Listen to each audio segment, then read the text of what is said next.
A little while back, I mentioned in a video that my favorite game on Nintendo 3DS was Tomodachi Life. I totally stand by that. Tomodachi Life is an extremely charming, quirky life sim type game that will never cease to amuse me. I also mentioned that I'd love to see a sequel to this game. Well, we kinda already did. In 2016, there was the first Nintendo mobile game, Miitomo, which felt like a spiritual successor to Tomodachi Life, and a heavier focus on social aspects with other people you knew.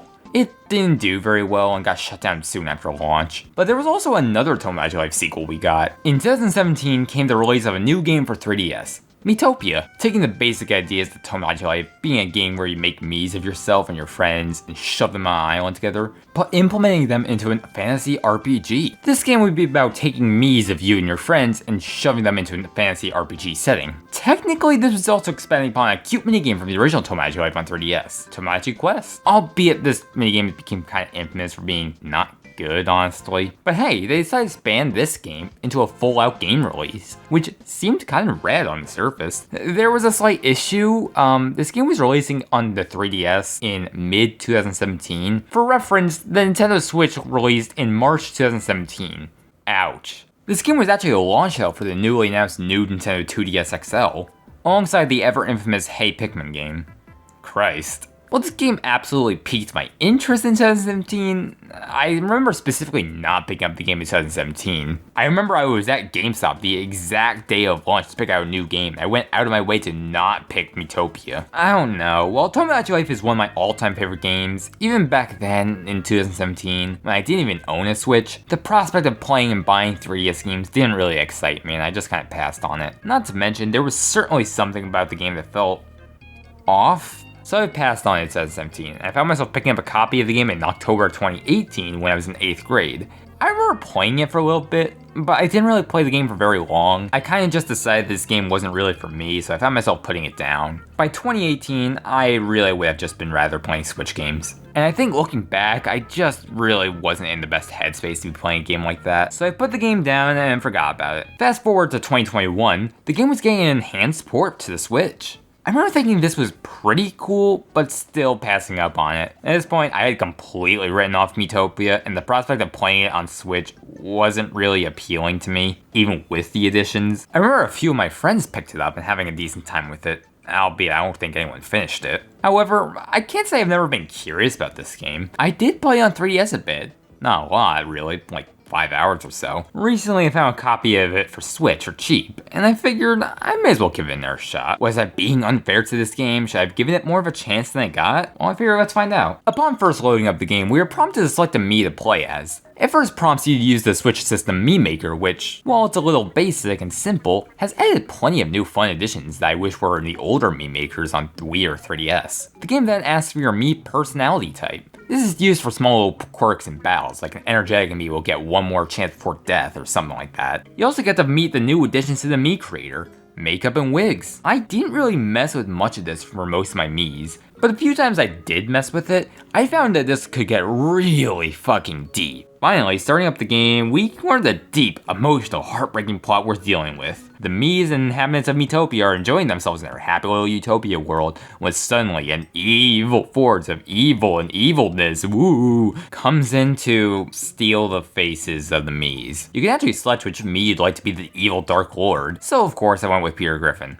I fucking had to. Actually, that brings us to my first complaint with this game. Importing Miis is a fucking hassle. So, of course, you have the option to just always keep on creating Miis, but sometimes you just want to use pre-made Miis other players have made for either funsies or for convenience. In the 3DS game in Tomodachi Life, importing Miis would include you having to scan a QR code and then boom. Here, you can browse Miis from the internet, which on paper is a fantastic idea, but in execution, it only lets you use Miis uploaded from the 3DS version of the game, which would be fine, but remember, they just added all these fancy makeup and wig options to this game. So effectively, this browsing online feature is effectively worthless. Your other option is to input access keys, which again, on paper, sounds like a decent substitute for QR codes, but of course I just had to botch it. So the access keys aren't tied to a specific Mii, rather the Mii creators. Which, like, that'd be a fun option, but sometimes while playing, I literally just want to select one Mii, not go through so many options to find it. And then the other issues of, for some reason, the access keys can just randomly stop working. I hear it's for reasons like people uninstalling the game not being opened up for a while, or things of that nature. But the fact that this issue can be something that exists at all is really dumb to me. I don't know why there was no option for you to just upload Miis to a database just so I could pick through it. Like, Christ, they already did this, but for some reason it's just limited to 3DS Miis. I cannot fathom why they had to make this so needlessly difficult at times. Once I sorted out inserting Miis, the game did start to have a bit of the charm I was hoping to see in this game.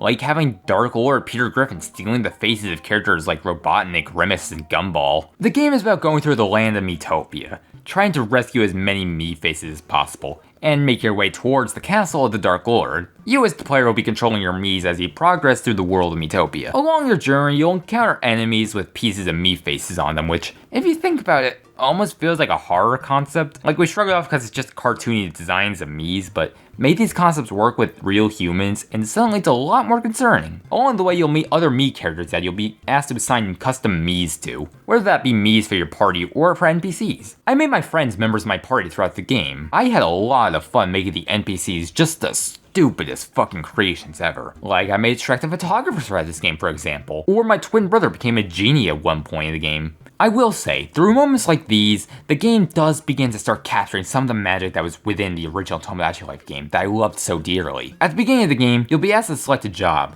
which is just a more charming way to phrase classes from an RPG. And while your typical RPG choices like Mage or Cleric are here, you get a bunch of really silly ones that I really appreciate. First time around, I selected Female Pop Star as my job of choice, which, when you're battling alongside your friends who are Miis with jobs like Warrior or Mage, the humor and charm really lands for me. Obviously stuff like that is super subjective, so if that doesn't land for you, then that's totally fine, and that's just what ended up happening for you. And also, the humor of this game is kind of going to be equivalent to what you put into it, similar to Tomodachi Life. If you're willing to put some energy into the game to make this game absurd and funny, you'll likely be heavily amused throughout the whole game, but this is not a very heavily deep RPG experience. Throughout the game, you'll meet up with traveling Miis who will join your party. I mostly add my friends for this, however multiple times throughout the game, Dark Lord will come and kidnap your friends, and you'll be forced into having to reset your party. Which, on one hand, this does allow you to cycle in some fresher faces in and out of your party, and closer to the end, you'll get everyone back and you get to pick and choose a bit. But on the other, it gets really annoying to have to lose out on your Mii's stats. Your job is taken away whenever this happens, and you'll be forced to take another one. They do add more jobs in, including goofy ones like Cat, and later on I found myself taking Princess. But your stats are reset with it, which is so annoying. I guess this is a good point for me to talk about stats in this game. So, just like in any RPG,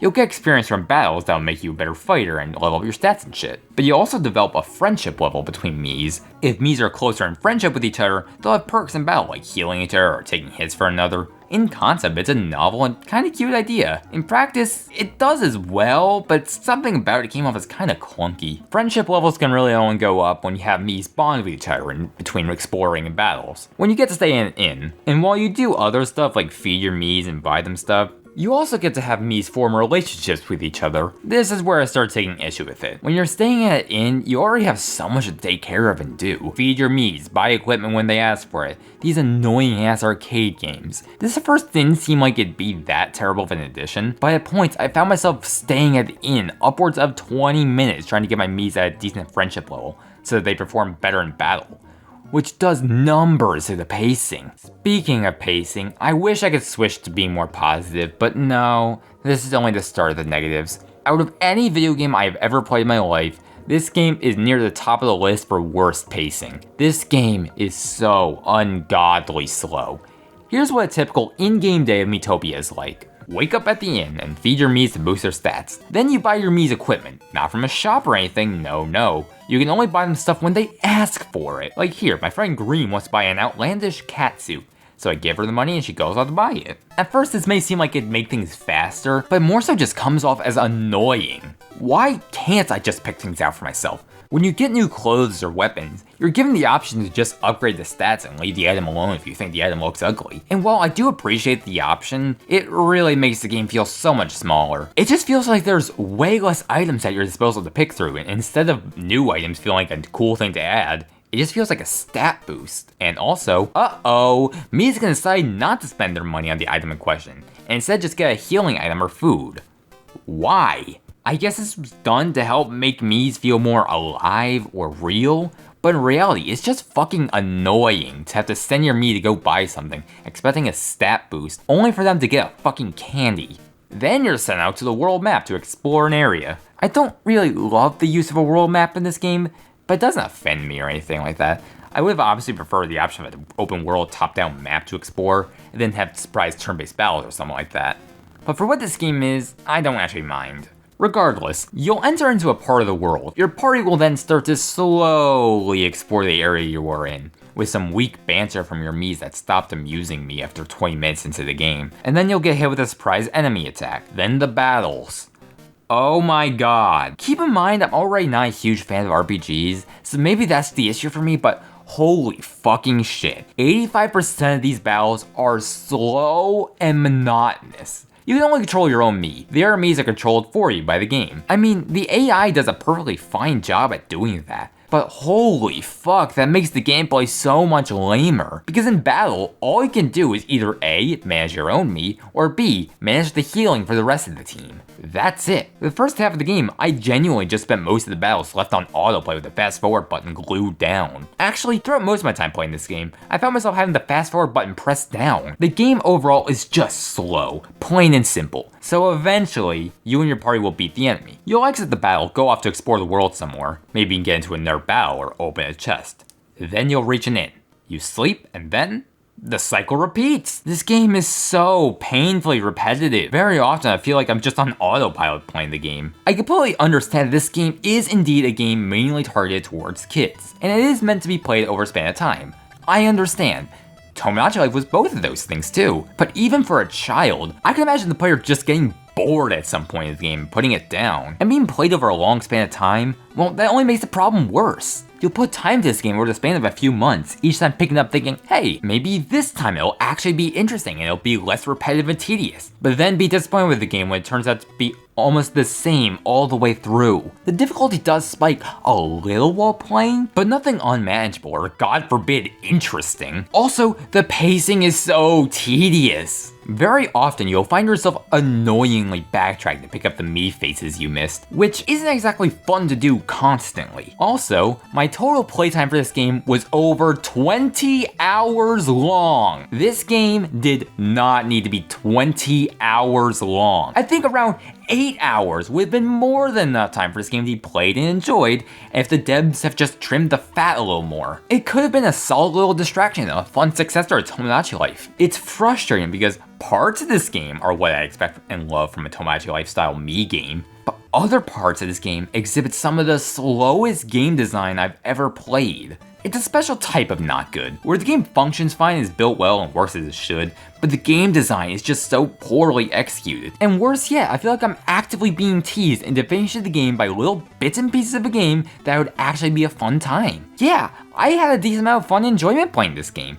The charm and humor cannot be denied. Having Blaze the cat join my party temporarily as we search for her sister's face is a fun time and the kind of thing I'd expect from a Tomodachi Life successor, but it's so heavily bogged down by annoying, slow game design. Also, I've been harping on and on about this game being a successor to Tomodachi Life. To be clear, I'm not mad that this game isn't Tomodachi Life. In fact, conceptually, I think it's fun that it's doing something different. This game is just slow. Also, this game didn't even fix a lot of the issues that Tomodachi Life had. If anything, it added more. For example, gender options. Here, at the beginning of the game, I was asked by the game to select a Mii to be the dedicated Nintendo fan. Basically just someone you go to scan an amiibo. So naturally, at 1 in the morning, I selected Scott the Woz to be the Nintendo fan. I thought it was funny and fitting and I left it at that. But the game just kept on insisting that the Mii was female and not male. I kinda get forcing gender onto certain Miis like King or Queen. Sometimes it adds a little humor even, though I probably would prefer it if you could choose a little more. But like, the game just doesn't take into account gender at all. And of course, the thing that made headlines, Nintendo finally added same-sex relationships to its game. Hooray, right? Well, yeah, that's nice when it comes into play, but that's just it. When it comes into play, in which it virtually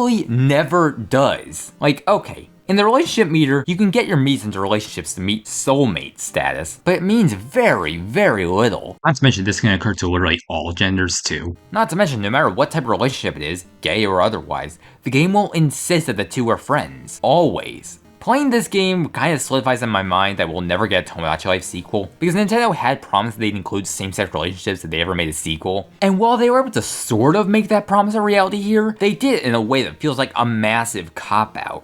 I'm sorry to harp on this game for so much of this video. I promise, going in, I wanted to give a positive review to this game. I wanted to love this game, but instead, I walked away just mildly annoyed. And I guess this is where we're going to talk about the end of the game. Spoiler warning ahead, I'm not sure if anyone really cares, but just in case, skip to the timestamp on screen now to skip ahead.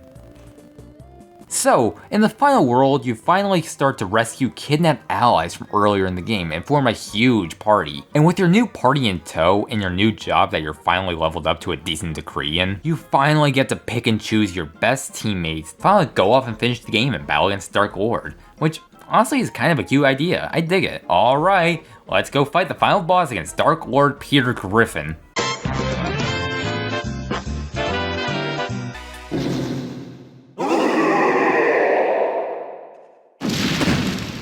Alright, we just beat the final boss. The final boss was definitely a nice final boss for this game, but at this point I'm ready to be done with this game. Time for the credits.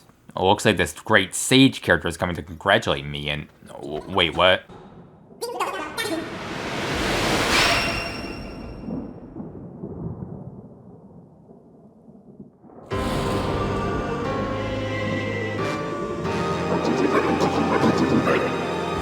So, immediately after defeating the Dark Lord final boss of this game, and right when you think you're finally done with the game just keeps on fucking going. And I don't mean for like another wave of the boss. Now we have the Darker Lord. And from here, a dragon picks up your party and brings us to town to do more side quests with people. Really? No moment of satisfaction, no moment to rejoice, no moment of satisfaction after beating the boss. Just immediately thrown into more content. Maybe if the last 15 hours of the game didn't feel unnecessarily drawn out, I may have been okay with this. I've probably been a little peeved, but not enough to stop. But at this point, I've run out of patience for this game. And most annoyingly, at this point in the game, one of my complaints is solved. Yeah, post-game, there's an actual shop to buy items from. So all along, they were able to do it, they just didn't want to until now. I really wanted to complete this game. I really did. But by this point, I had just run out of patience. And that, my friends, was Miitopia. That was sad. I really wanted to love this game. I really did. And while there were parts that I loved, the overall game just left me bored and annoyed most of the time. The humor and charm and presentation is all there, but the gameplay just bogs down completely. I'm not sure if I'd recommend it. If you see it for cheap and you're interested in trying it out, then maybe I could see someone buying it and having a decent time with it, at least playing some of the game. But if this game doesn't interest you that much, then by all means stay away. Maybe play the demo if you want to use the customizer, and if you're really interested, watch an edited down Let's Play on YouTube, but playing it doesn't really feel like it'd benefit you. This game has so little to it, it hurts, but they managed to stretch it out for so many more hours than necessary. But hey, keep in mind, this is all just my opinion. If you've played this game before and loved it to death, that's fantastic. I'm honestly envious of you that you're able to find enjoyment in something that I couldn't. But personally, I think I'll just stick to playing Tomodachi Life every year or so. With that all being said, thanks for watching. I hope you all have a lovely day, and hopefully, I'll see you next time.